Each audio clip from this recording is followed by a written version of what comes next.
Assalomu alaykum aziz hamyurtlar, vatandoshlar. Toshkent Kazan, Toshkent Nabережный Челли, Toshkent Nijkamsk shaharlariga primoy reys avtobuslarimiz qo'yilgan. Kimda kim sifatli reysli avtobusda Toshkent shahri Abu Sahiy avtovokzalidan ketmoqchi bo'lsa, ko'rib turganlaridek avtobusimiz shart-sharoiti bilan tanishtirib o'tamiz.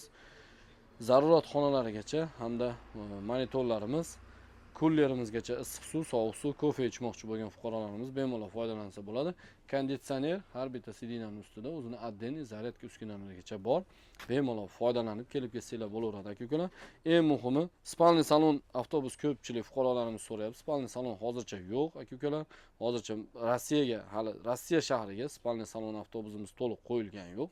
Shuning uchun har xil yolg'onlarga ishonib qolmanglar. Mana sidinamiz o'zi 30 gradusga qayriladi hamda 10 sm mana surilib bemalol ketsa bo'laveradi aka-ukalar. Shunaqa shinam sifatli avtobusda ketmoqchi bo'lsanglar, haftada 2 marta seshanba hamda juma kunlariga soat 16:00 ga bemalol Abu Sahiy avtovokzaliga kelib ketsanglar bo'laveradi.